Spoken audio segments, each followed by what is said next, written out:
Nós estamos com esse tema em Abacuque, né? Em busca de ânimo, um mergulho profundo no livro, né? Nós estamos trabalhando expositivamente Abacuque. E muitas vezes quando a gente entra nessa jornada de pregar expositivamente um texto, né?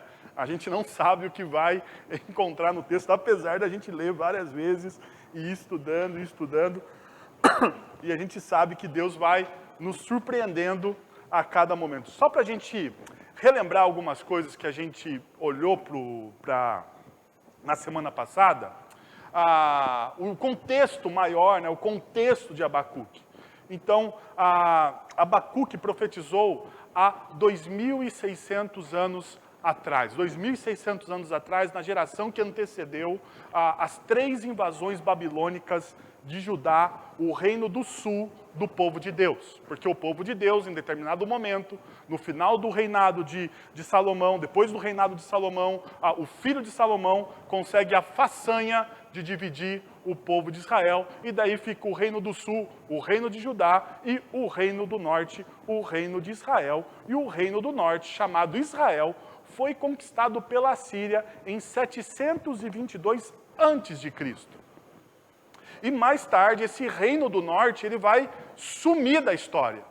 Ele vai ser totalmente absorvido pelo Império Sírio e ele não vai mais ser caracterizado como povo judeu. Mas, por exemplo, você vai ter depois, muito mais tarde, aquilo que nós vamos chamar dos samaritanos, né? Que seriam aí os judeus miscigenados com esse povo sírio que exerceu esse domínio, trazendo muito sincretismo ao judaísmo.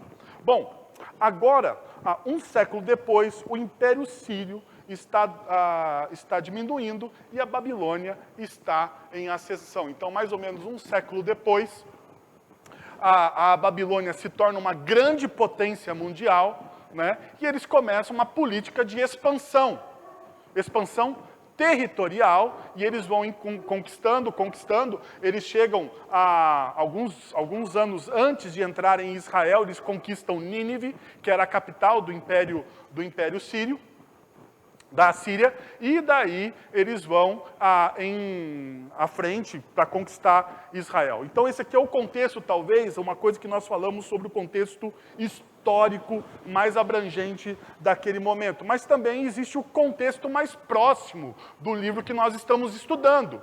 E o contexto próximo do livro que nós estamos estudando, talvez o versículo-chave da mensagem da semana passada, seja Abacuque, capítulo, tá HB, né, mas é HC, Abacuque, capítulo 1, verso 4. Abacuque, capítulo 1, verso 4, que diz: a justiça é pervertida.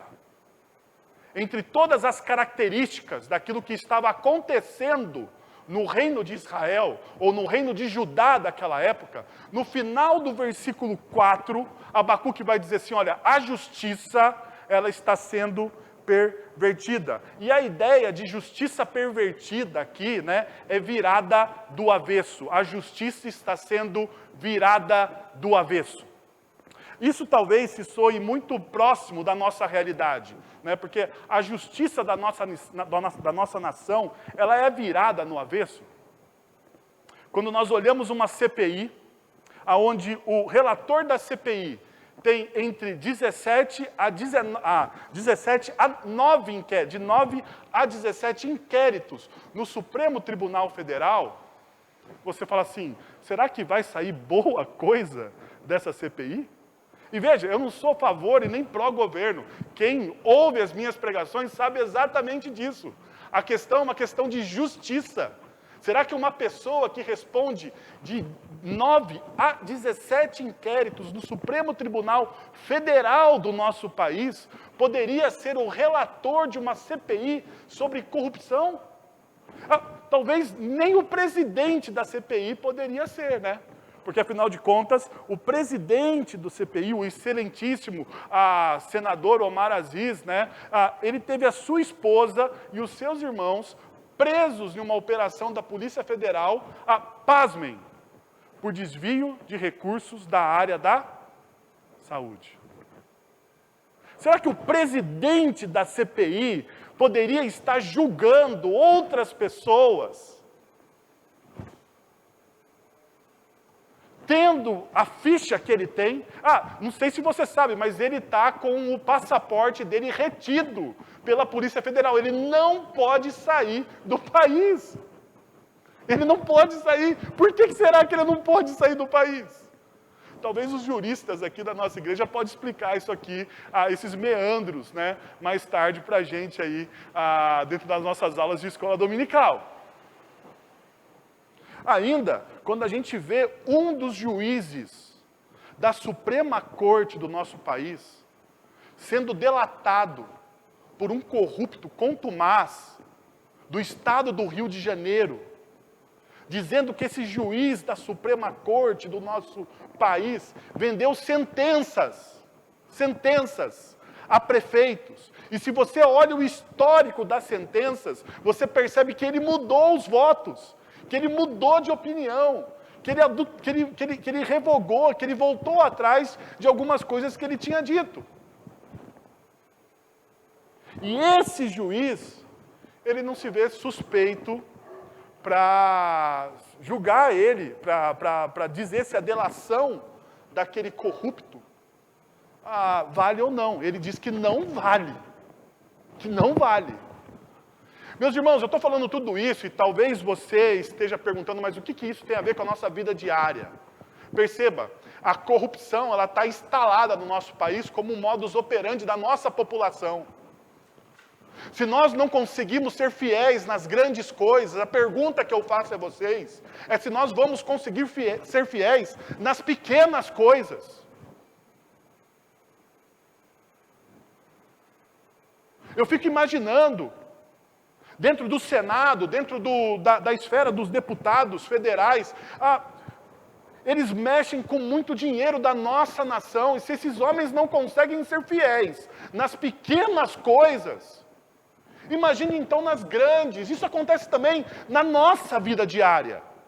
Se você não consegue ser fiel nas pequenas coisas que Deus confia a você, você também talvez não consiga ser fiel nas grandes coisas.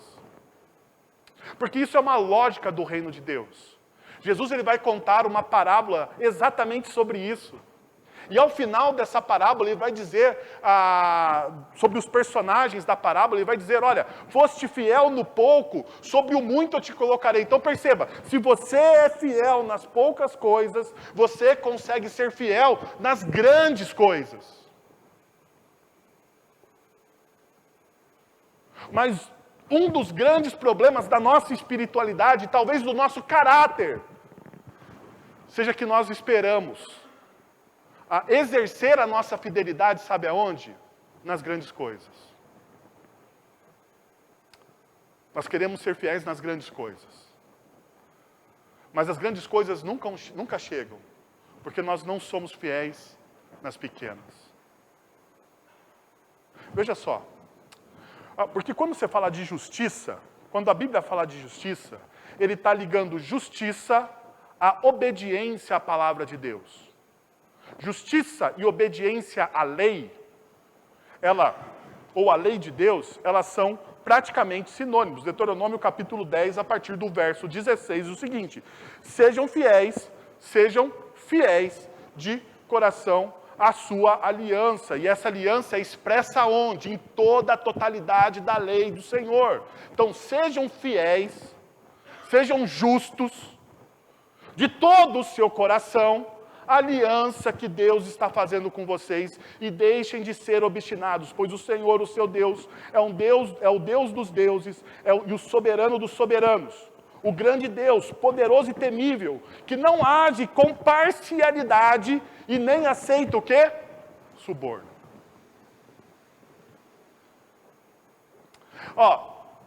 Se o povo de Deus, ele precisa ser fiel àquilo que Deus está dizendo ao seu povo, duas coisas deveriam acontecer com aqueles que se dizem discípulos de Cristo Jesus.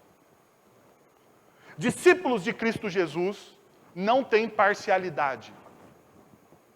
Porque eles se movem por princípios e não por sentimentos. Nós nos movemos por princípios que estão na palavra de Deus. E não por sentimentos que vêm ao nosso coração. Porque, afinal de contas, a palavra de Deus vai me ensinar a você que o nosso coração ele é enganoso. Que o nosso coração prega peças na gente.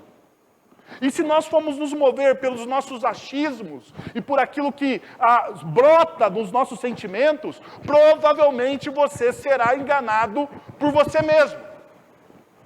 Porque Tiago vai dizer isso, né? Que nós somos enganados por quem? Por nós mesmos. Por nós mesmos.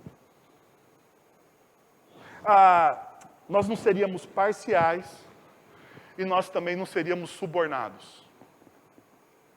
Entenda como suborno aqui, aquilo que Deus está falando muitas vezes ao povo dele. Você me honra com os seus lábios, mas o seu coração está longe de mim. Qual que é o suborno que o povo de Deus pratica com o Senhor? Você me honra com os seus lábios, mas o seu coração não me pertence. Você fala, você vem à igreja, você coloca a sua roupinha de ver Deus, você vem todo reverente, você fala como um cristão, você cheira como um cristão, você até parece um cristão, mas o seu coração está corrompido. Você sai daqui e de segunda a sábado a sua vida é secular. Eu diria o seguinte, de segunda a domingo, até às 18 horas, a sua vida é secular. Às 18h20, quando você lembra que você tem que vir para a sua igreja, você fala assim, opa, calma aí, deixa eu virar a chave na minha cabeça. E daí você volta a pensar em Deus. E daí você vem aqui, você ouve os louvores, eu preciso de ti, eu confio em ti, eu me entrego, mais de Jesus, e o seu coração enche de alegria, e você fala, é isso que eu quero. Mas a partir do momento que você sai dessa porta, a sua vida é secular. Isso é suborno. E Deus não aceita esse tipo de coisa. Deus não aceita a vida dupla. Não adianta você falar que você é aquilo que você não é. Sabe por quê? Porque o Deus que nós adoramos, Ele conhece absolutamente todas as coisas. E Ele conhece o seu coração. Diz a palavra de Deus que Ele penetra nos nossos pensamentos. Ele sabe o íntimo, o nosso íntimo, aonde brotam os nossos sonhos. Deus está lá, Ele sabe. Antes mesmo que a palavra me chegue à língua, Ele já sabe, Ele já conhece. Essa é a realidade daqueles que se relacionam com Deus. E isso é tão verdade que o Salmo 119 vai dizer o seguinte, a tua justiça é eterna e a tua lei é verdade. Então perceba, justiça e lei, verdade e eternidade, elas dentro da espiritualidade bíblica, dentro da espiritualidade cristã, elas estão conjugadas. Então, deixa eu mostrar para vocês o que a gente fez semana passada. Semana passada, a gente começou a ler o texto de Abacuque a partir do verso 1 e fomos até o verso 12. E daí foi o seguinte, a pergunta levantada é, o Senhor não faz nada em relação à injustiça praticada no meio do seu povo? Essa é a pergunta que Abacuque faz. Versos de 1 a 4. Daí, Deus responde, sim, estou fazendo, confie em meu caráter. Não é isso? Daí Deus vai dizer, olha, eu estou fazendo, estou levantando uma nação, afinal de contas vocês pecaram, está lá na minha lei, se vocês não seguirem, se vocês não se manterem, não manterem o seu coração fiel à minha palavra, se o seu coração não for fiel à minha palavra, logo eu mandarei uma outra nação que vai desalojar você da terra. Isso está em Deuteronômio, isso está lá na lei de Moisés, muito antes dos fatos que aqui estão sendo narrados. Mas o povo não ouviu. E daí Deus fala assim, não, fica tranquilo, profeta. Eu estou cuidando, eu estou vendo. Só basta você confiar no meu caráter. Porque eu sou o Senhor Criador de todas as coisas. Versículo 12. Eu sou o Senhor, eu sou o Santo de Israel, eu sou a rocha. Essas são as declarações do profeta. Essas são as declarações do profeta. Então confie no meu caráter. Daí, o profeta diz o seguinte, diante da resposta de Deus. Mas o Senhor fará isso? Mas o Senhor fará isso? Usará estas pessoas? Por quê? Porque é isso que o profeta vai fazer depois. A partir do verso 13 até o verso 2:4, que é o nosso estudo de hoje, o nosso sermão de hoje, o profeta está falando isso. Mas você vai usar os babilônicos? Você vai usar esse tipo de gente? Você vai usar os ímpios? Por que você vai fazer isso então? Perceba uma coisa que é muito, muito próxima da nossa realidade aqui. Você vê as coisas indo de mal a pior. E a atitude de todo crente fiel, quando vê as coisas indo de mal a pior, o que ele faz? Ele ora.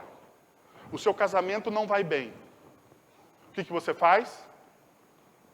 Você não briga com o seu marido, espero eu. Ou você não briga com a sua esposa, espero eu. Você faz o quê? Você ora. Você lê a palavra. Você não tenta resolver na sua força. Mas perceba, se você é um crente fiel, se o seu filho se envolve com drogas, você exorta ele e você ora por ele. Se o médico te dá uma notícia que não é muito agradável, você faz o quê? Você ora. E você busca o Senhor em oração. Agora perceba, o profeta ele faz a mesma coisa. Diante das notícias, diante do que ele está vendo, diante do cenário mundial que tem à frente dele, ele ora. Pergunta, ele tem a resposta que ele gostaria de ter? Não. Ele não tem a resposta que ele gostaria de ter. E daí o que ele faz? Ele pergunta de novo. Então, o primeiro ponto, ou a primeira lição que eu gostaria de mostrar para vocês aqui, que a espiritualidade bíblica saudável faz perguntas difíceis sem medo. A espiritualidade bíblica saudável, ela faz perguntas difíceis e sem medo. Você já fez alguma pergunta difícil para Deus? Ou você tem medo de ter uma conversa séria com o Deus Criador de todas as coisas? Você já percebeu que o nosso relacionamento com Deus é um relacionamento burocrático? Já percebeu? Que muitas vezes o nosso coração está condicionado a uma burocracia e não uma intimidade verdadeira. O interessante de você ler Abacuque, de você mergulhar o seu coração em Abacuque, é que Abacuque ele tem um diário de oração em relação ao que está acontecendo na vida da nação de Israel ou na vida da nação de Judá. E você percebe, então, a humanidade da espiritualidade de Abacuque. Veja o que ele vai dizer no verso de número 13. Teus olhos são tão puros, que não suportam ver o mal. Não podes tolerar a maldade. Então, por que tolera os perversos? Por que ficas calado enquanto os ímpios devoram os que são mais justos do que eles? Deixa só te mostrar uma coisa. O verso 13 é o verso chave dessa parte, de 13 a 17. Porque de 14 a 17 a gente tem a argumentação do modus operandi babilônico em suas conquistas. Então, do verso de 14 a 17, Ele vai falar como a Babilônia conquista os outros povos. Ele é a rede do mar, os homens são como os anzóis, eles não têm reverência nenhuma. Então ele tem o modus operandi, do 14 ao 17. E no 13 é a grande questão de Abacuque. É a grande questão de Abacuque.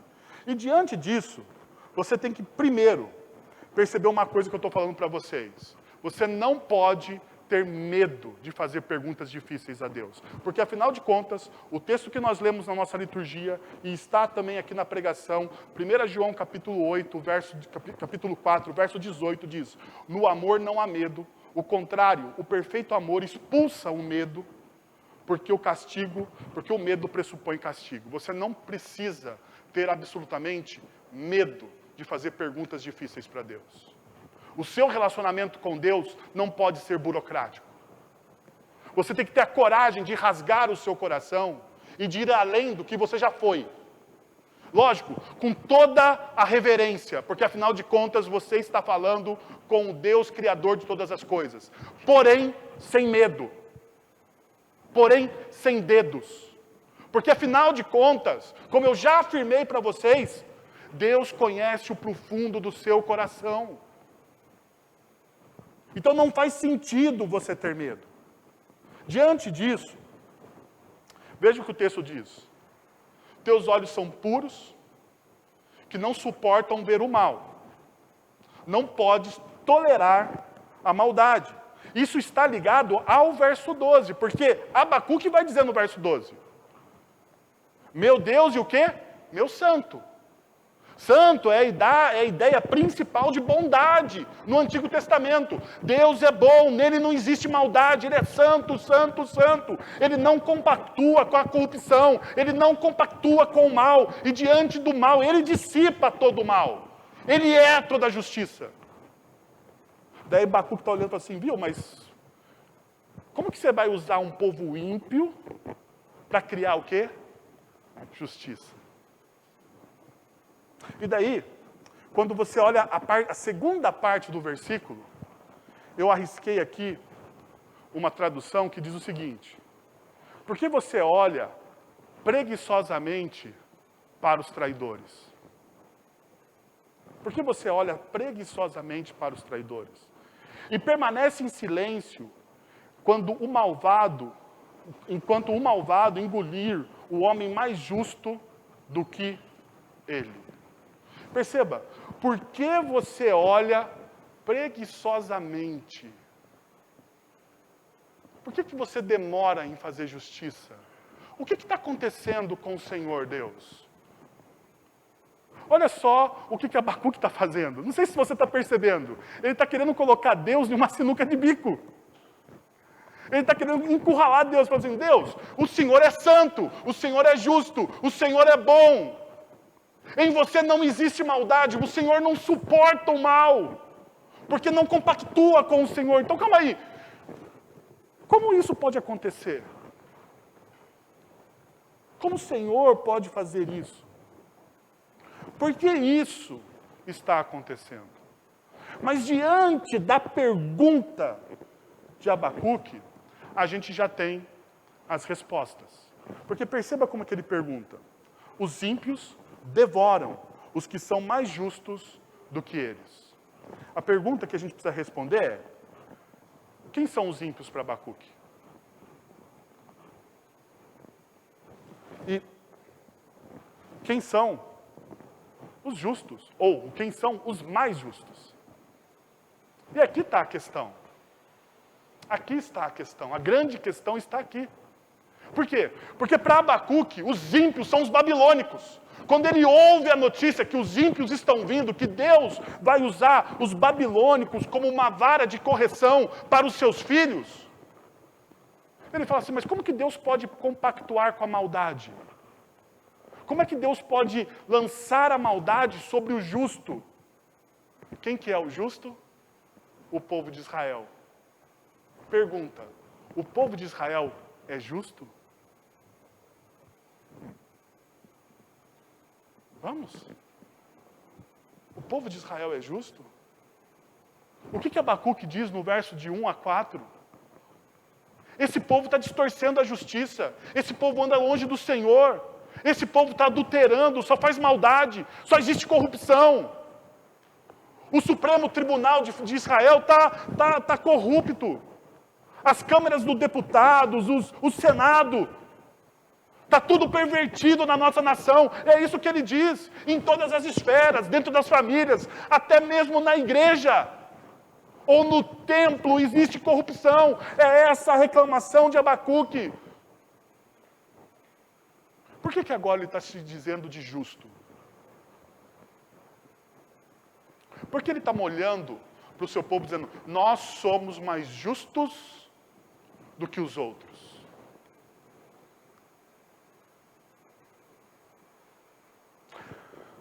Apesar de Abacuque se preocupar com o pecado do povo, e ser um excelente pastor, porque você vê isso nele, ele não consegue admitir a soberania de Deus. E o nosso grande problema na nossa espiritualidade está aqui.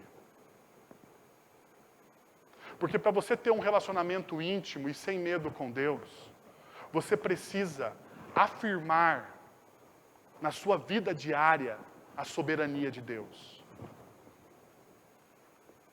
E afirmar na sua vida diária a soberania de Deus é abraçar os princípios e a vontade desse Deus como algo único na sua vida.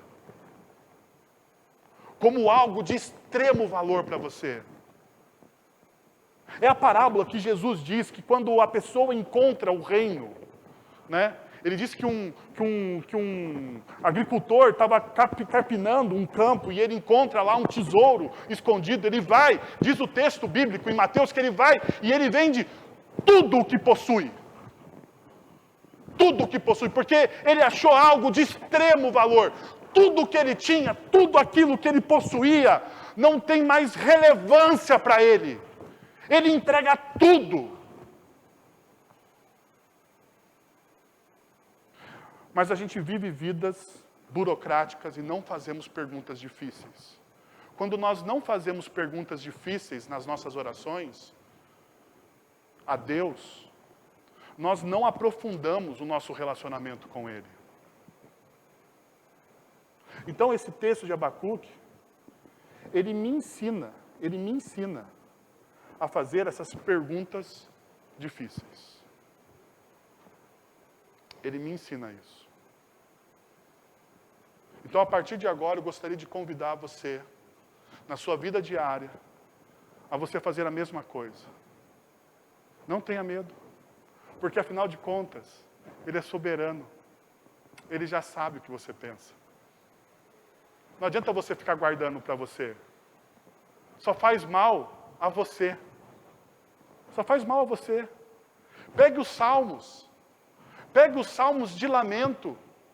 Quanta decepção existe no coração do salmista de lamento. Pegue os salmos de imprecação. Sabe o que é um salmo de imprecação? O salmo de imprecação é quando o salmista está tão bravo com a realidade dele, está tão bravo com a realidade dele, que fala assim, Deus, por favor, mata os meus inimigos. Isso é um salmo de imprecação.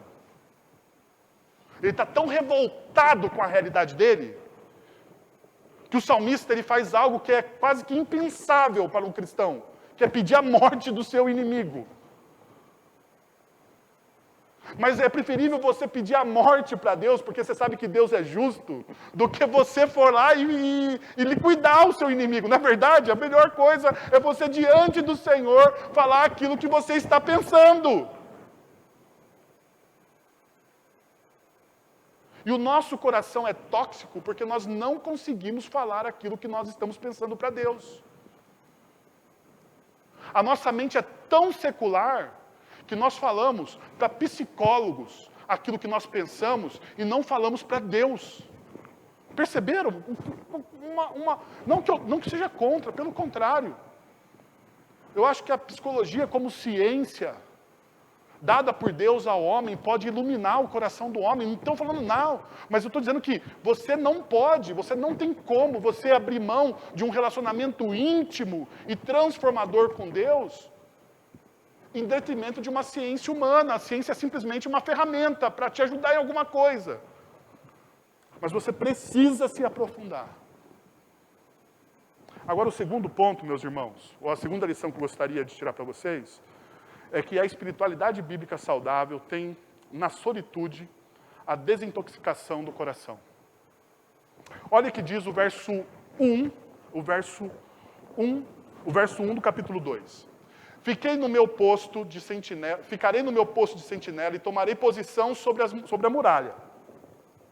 Aguardarei para ver o que o Senhor me dirá e que resposta terei da minha queixa. A ideia aqui que Abacuque está usando é essa ideia aqui de solitude. E já está projetado para vocês aí a ideia principal de solitude. Ou seja, podemos cultivar uma solitude em um silêncio interior que nos livra da solidão e do medo. Solidão é diferente de solitude. Solidão é o vazio existencial. Solitude é a realização interior. Solitude não é antes de tudo um lugar, mas um estado de mente e de coração. Porque quando nós lemos o versículo 1 do capítulo 2 de Abacuque, ele está fazendo uma analogia. Ele está dizendo o seguinte: olha, eu vou para a torre de vigia, eu vou para a torre da sentinela. Porque na torre da sentinela eu preciso ter total atenção ao que está a vir pela minha frente. Eu preciso estar focado naquilo que está acontecendo. Eu não posso dormir. Mas não só isso. Na torre de vigia, o soldado geralmente ficava sozinho. Ficava sozinho. Temos alguns militares aqui que já passaram pela experiência de ficar na torre de vigia. E a maioria das vezes é sozinho, não é? O cara fica lá sozinho, porque ele tem que estar focado no que está à frente.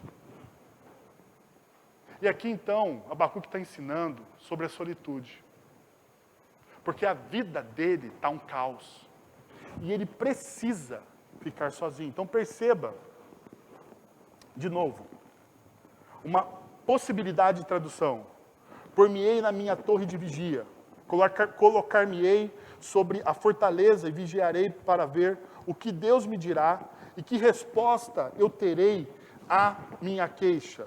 A minha torre de vigia, vou me colocar lá e vou esperar, eu vou esperar para ver o que Deus vai me dizer. E muitas vezes, para ouvir a Deus, você precisa estar em silêncio. Perceba, Abacuque fala o que ele pensa. Ele abre e rasga o coração diante de Deus. Ele não tem medo de fazer perguntas difíceis. Mas ao passo que ele não tem medo de fazer perguntas difíceis, ele também tem um silêncio ou uma solitude reverencial diante do Senhor. Ele espera para ouvir o que Deus tem a dizer a ele. Ele espera. Eu vou me colocar nessa torre, eu vou focar e eu vou esperar. Um dos grandes problemas da nossa cultura pós-moderna é que nós detestamos esperar. Não é verdade? Nós detestamos esperar. Nós queremos resultados, nós somos a cultura dos resultados rápidos. Nós queremos resultados rápidos. Por exemplo, você começa um regime e vai à academia. E a academia é cheia de espelhos. E dizem um especialista que os espelhos da academia emagrecem você. Eu não sei se é verdade, né? Eu não sei se é verdade, porque eu me olho e eu me vejo do mesmo jeito, né? Mas tudo bem. Diz os especialistas aí que é para você ter o quê? A sensação do resultado imediato, rápido. Continua aqui que daqui... Ó, se você em uma semana já deu essa afinada, continua aqui, porque vai ser. Mas quando nós olhamos o número da calça que nós vestimos, você percebe que o resultado não é tão rápido. É verdade ou não é? Nós queremos resultados rápidos em todas as esferas de relacionamento que nós temos.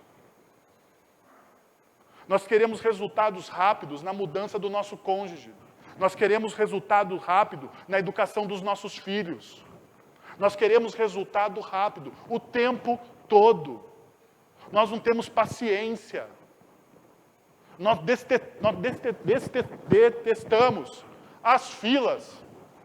Nós somos a cultura que já não entra mais em fila. Perceberam que nós somos a cultura que detesta a fila? Ninguém vai mais, eu não vou mais em banco, você não vai mais em banco, porque eu faço tudo pela internet, eu sou um cara feliz. Porque quem já foi em fila de banco, vocês lembram? Tinha lá 2 caixas para 250 pessoas. Você ficava 3 horas esperando a sua senha, era um martírio. Tinha vontade de matar o banco, né? Porque era o nosso sentimento. Agora nós não temos mais isso. É uma bênção. Mas o grande problema é que isso tomou conta de todas as esferas. Não dá para ser rápido em tudo. Não dá. Não dá para ter resultado rápido na espiritualidade. Não dá para ter resultado rápido nos estudos. Não dá para você conhecer a Deus ouvindo podcast. Não dá. Não dá. Você quer conhecer a Deus? É bom, você pode ouvir o podcast do cara lá. Não tem problema não. Mas se você quer conhecer a Deus, você tem que se debruçar nas Sagradas Escrituras. Não dá para você querer conhecer a Deus e ouvir falar dos outros. E isso, para mim, é um dos grandes problemas dentro de uma comunidade cristã. As pessoas conhecem Deus não pela sua experiência com a palavra de Deus. Elas conhecem Deus de ouvir os outros. Eu ouvi o pastor, eu ouvi o presbítero, eu ouvi o diácono, eu ouvi fulano. Não que você não tenha que ouvir. Aqui é o lugar de ensino. Mas você precisa ter a sua vida devocional. Você precisa ter a sua experiência. Você precisa ter o seu momento de solitude, aonde você espera na torre de vigia, ouvindo Deus diante das suas lutas, dos seus problemas, das suas dores. É aí que você precisa ver. Então perceba o seguinte, olha só que interessante. Jesus, ele tinha esses momentos de solitude. Jesus, ele tinha. Olha só, antes da escolha dos 12, Lucas capítulo 6, verso 12. Em um daqueles dias, Jesus saiu para o monte a fim de orar e passou a noite orando a Deus. Jesus vai tomar uma grande decisão e escolher 12. Ele vai e ora. Vai escolher os seus 12. Daí, olha só, ao receber a notícia da morte de João Batista, Jesus retirou-se de barco, em particular, para um lugar deserto. Algumas traduções para um lugar à parte. E ali ele ficou em solitude. Porque ele perdeu um companheiro de ministério. Ele perdeu o cara, o amigo, que abriu o caminho para ele, aquele que é a voz que clama no deserto. Perceba, diante da perda, o que Jesus faz? Jesus vai e tem um tempo de solitude. Diante da perda, a gente vai assistir TV, Netflix. A gente não quer ficar com o coração triste. A gente está no contramão da espiritualidade bíblica. Nós não lamentamos.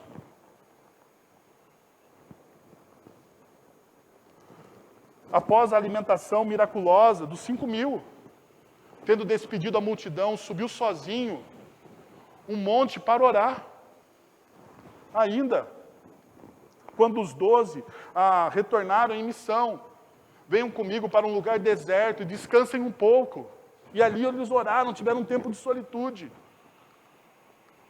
Após um longo dia de trabalho, Jesus levantou-se, saiu de casa e foi para um lugar deserto, onde ficou orando. Depois da cura de um leproso, Jesus retirava-se para lugares solitários e orava. Perceba, todo momento, todas as referências, em todos os evangelhos, você vai encontrar Jesus, o Rei dos Reis, Senhor dos Senhores, aquele que veio por morrer por você, aquele que cria nova ligação com o Pai, aquele que nós celebramos nessa mesa. Ele tem tempo de solitude e oração. O que te faz melhor do que Ele? Fale para mim. para você achar que você não precisa. Para achar que domingo à noite resolve o seu problema. Não, fale para mim, qual que é o seu diferencial? Porque talvez a espiritualidade bíblica aqui, Jesus esteja ultrapassado e você tem um segredo. Nós menosprezamos. Essa é a verdade, nós menosprezamos a oração, nós menosprezamos o momento de solitude. Nós menosprezamos o tempo. Eclesiastes capítulo 3 vai dizer o seguinte, que existe tempo determinado para todas as coisas debaixo do sol. Há tempo de você se alegrar e tempo de chorar. Há tempo de costurar e tempo de rasgar. Há tempo de amar e deixar de amar. Há tempo de brigar e deixar de brigar. Há tempo de tudo, de tudo. Ele coloca lá uma lista infinita. Que são os ritmos da vida. Mas nós, na nossa cultura imediatista, nós não queremos viver os ritmos da vida. Nós queremos tudo rápido. E por isso nós perdemos o melhor da vida.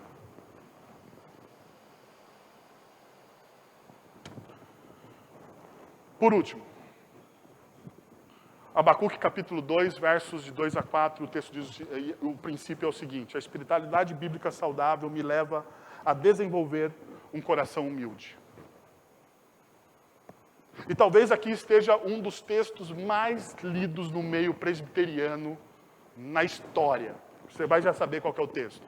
Diz o texto: então o Senhor me respondeu, escreva claramente a visão em tábuas para que se leia facilmente. Pois a visão aguarda um tempo designado, ela fala do fim, e não falhará. Ainda que demore, espere, porque certamente virá e não se atrasará. Então perceba que Deus está dizendo aqui. Olha, o que você está vendo, você escreve de maneira clara para comunicar às pessoas de maneira clara. Detalhe, nós não temos a visão. Se você olhar o texto de Abacuque, você fica com vontade. Mas qual que é a visão? Não tem, só tem a referência de que ela vai acontecer, mas a gente não sabe qual é a visão. Mas está aqui. Comunique ela de maneira clara aquilo que vai acontecer. Mas para mim, essa visão e essa comunicação daquilo que vai acontecer tem muito a ver com o versículo que eu falei para vocês. O versículo 4 do capítulo 2 de Abacuque. Escreva: o ímpio será envaidecido, seus desejos não são bons, mas o justo viverá pela sua fidelidade. Daí, me arrisquei de novo e está aqui uma tradução, talvez que faça mais sentido para a gente. Eis que sua alma está inchada. Eis que a sua alma está inchada. Não é reto dentro dele, ou dentro do seu coração, porque a ideia aqui é coração. Mas os justos viverão por sua fé. Mas os justos viverão por sua fé. Algumas coisas que você precisa entender. A sua alma está inchada, não é reto o que está dentro dele. Eu pesquisei, eu olhei, eu juro para vocês, eu olhei nos comentários, porque a minha noção principal era que isso era para os babilônicos. E todos os comentaristas disseram o seguinte: é também, mas é para os dois. Para os babilônicos e para o povo judeu. O seu coração está inchado. Lembra no comecinho do texto que nós lemos? Quem que é o justo? Quem são os ímpios? Eu não sou igual a eles, Senhor. Lembra do fariseu orando na esquina? Jesus relata, o fariseu foi lá e foi orar na esquina e disse: Senhor, muito obrigado, porque eu não sou igual a este ímpio publicano. Eu sou melhor do que ele. Te dou graças, porque esse é o impuro. Porque ele rouba a nação de Israel trabalhando para os romanos, porque era isso que ele queria dizer. Eu sou melhor do que ele, Senhor. A sua alma, Abacuque, está inchada. A sua alma está inchada. O que há dentro de você não é reto. Mais uma vez, Abacuque falou o que queria e talvez ouviu aquilo que não era muito agradável de se ouvir. E geralmente a palavra de Deus faz isso com a gente. Mas perceba uma coisa. É para o crescimento dele.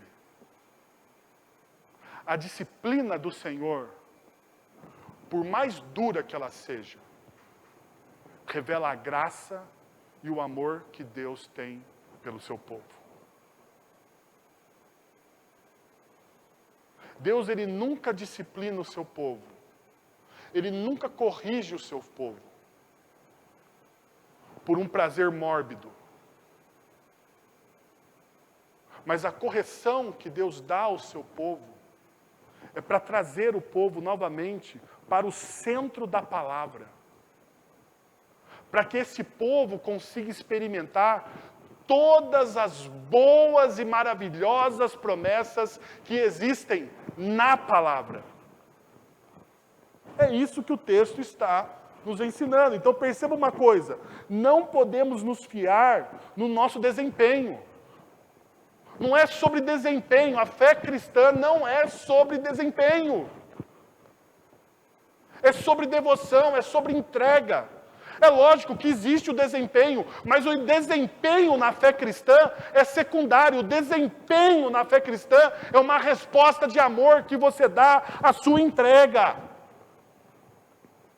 É uma consequência, não é o primordial, e a gente faz a troca. A gente acha que desempenho é a fé cristã, não é. Você só consegue desempenhar, de fato, uma fé viva e verdadeira se existe entrega. Então não é sobre desempenho. Não fie a sua fé no seu desempenho. Porque Abacuque fez isso. Porque os judeus fizeram isso na história. Os religiosos fariseus fizeram isso na história, me desculpe. Eles achavam que era sobre desempenho, e Jesus olha para ele e diz, hipócritas. Ainda, não podemos confiar em nossa religiosidade. Não é sobre ritual. Não é sobre religiosidade. É sobre esperança viva. Não podemos confiar em nossas intenções. Não é sobre a minha intenção de ser bom. É sobre aquilo que eu faço. É sobre aquilo que eu sou, é sobre minha identidade. E é isso talvez uma coisa que muitas vezes a gente não entende. Por isso que a gente não consegue desenvolver um coração humilde. Porque humildade nas Sagradas Escrituras está a ver com identidade. Mateus vai dizer o seguinte, Jesus vai dizer em Mateus, vinde a mim todos vós que estão cansados e sobrecarregados, e aprendei de mim, porque eu sou o quê? Humilde. Manso e humilde de coração. Não é isso o texto não diz isso? Por que Jesus diz isso? Porque é a identidade dele. É o que ele é. Eu sou manso e humilde de coração. E só consegue ter humildade quem se despe diante de Deus, quem faz perguntas difíceis, quem consegue esperar para ouvir a voz dele. Só essa pessoa entende ou consegue viver na identidade do reino de Deus e viver com humildade. Porque não é sobre você. O Evangelho não é sobre você. Se até hoje você ouviu que é sobre você, risca isso da sua vida. O Evangelho é sobre Cristo, é sobre o que Deus está fazendo na história, é sobre a redenção de toda a criação. E você faz parte disso. Você é uma parte dessa redenção. uma parte preciosa. Não estou tirando, fique tranquilo. Uma parte preciosa, porque afinal de contas, o Salmo 8 vai dizer o quê? Que você é a coroa de toda a criação. Então não fique no desespero, não fique macambuzo e chateado comigo. Mas não se coloque acima do que você é. Não humanize o Evangelho de Jesus. Então, meus irmãos, os justos viverão por sua fé. Com uma fé sincera e firme, você vive plenamente. Está realmente vivo. Com uma fé sincera e firme, você vive plenamente e está realmente vivo. E daí nós temos os textos de Paulo, que vai dizer exatamente, que vai reverberar aquilo que Abacuque diz. Romanos capítulo 1, verso 17. Porque no Evangelho é revelado a justiça de Deus. A justiça que do princípio ao fim é pela fé, como está escrito, o justo viverá pela fé. Ou Gálatas, capítulo 3, verso 11, é evidente que diante de Deus ninguém é justificado pela lei, não é sobre o seu desempenho, não é sobre as suas intenções, sobre as suas vontades, pois o justo, ele viverá pela fé. Perceba, o apóstolo Paulo aplica da mesma forma o texto. Ou ainda, Hebreus, capítulo 10, verso 38. Mas o meu justo viverá pela fé.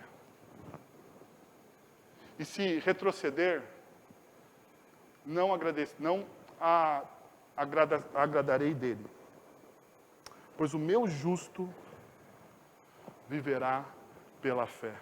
Eu gosto demais do texto de Hebreus, porque ele transforma isso em algo pessoal. O autor de Hebreus vai dizer assim, porque o meu justo, ele usa uma versão da Septuaginta para colocar, porque no hebraico original não existe o meu ali. Ele usa uma versão da Septuaginta, ele diz, porque o meu justo, aquele que é chamado pelo meu nome, ele vive pela fé. E pensando nisso, meus irmãos, eu lembrei o texto de 2 Coríntios, capítulo 4, versos de 7 a 11, que diz, mas temos esse tesouro em vasos de barro, para mostrar que este poder, que tudo excede, provém de Deus e não de nós. De todos os lados somos pressionados, mas não desanimados. Ficamos perplexos, mas não desesperados. Somos perseguidos, mas não abandonados. Abatidos, mas não destruídos. Nós não desistimos, nós não retrocedemos. Por quê? Porque o justo, ele vive pela fé. Ele vive pela fé. Ele sofre as agrúrias do tempo, ele sofre. O apóstolo Paulo está dizendo, olha, vocês são pressionados, mas não desanimados. Vocês serão pressionados. Ficamos perplexos, irritados, às vezes, mas nós não entramos em desesperos. Nós somos perseguidos, mas nós não somos abandonados. Por quê? Porque o justo vive pela fé.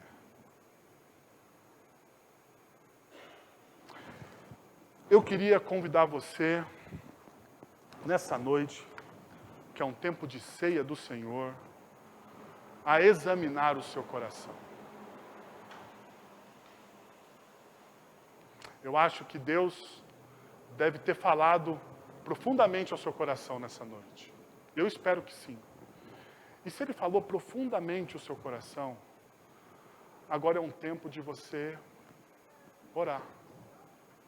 Feche os seus olhos.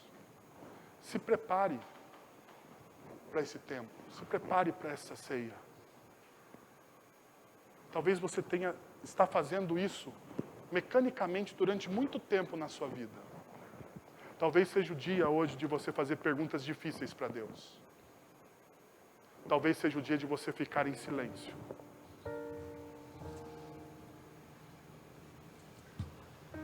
talvez seja o dia de você reassumir a sua posição. Senhor, eu quero ouvir da sua boca: eu sou o seu justo, e pela fé eu vivo.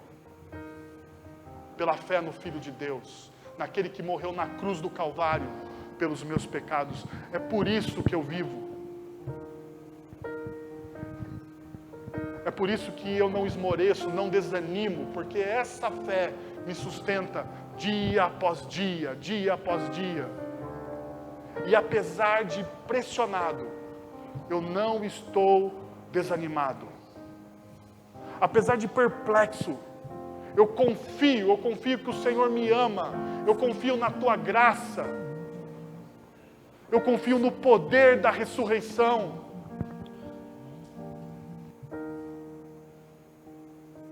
Eu não me abato, não porque eu tenho força, Senhor, mas porque o Senhor é forte por mim.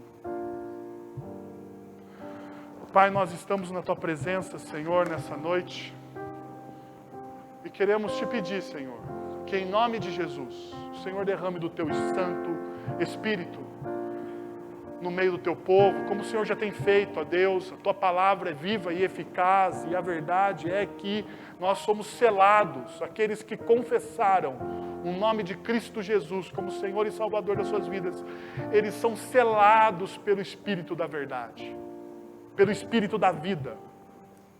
E em Cristo nós temos nova vida, nós somos nova criação. Nós somos uma comunidade escatológica que espera e anseia pelo Senhor. Que não é uma comunidade covarde, ó Deus, mas que proclama o Evangelho dia após dia, na força e no poder do Santo Espírito. Senhor, se existe algum abatido aqui no nosso meio, alguém que perdeu a fé, que desistiu, ó Deus, no meio do caminho, que vive uma religiosidade dominical, eu quero te pedir que em nome de Jesus, Senhor, pela ação do teu Santo Espírito, o Senhor renove a força desse irmão e dessa irmã. O Senhor transforme esse coração para a honra e glória do seu santo e bendito nome. Amém.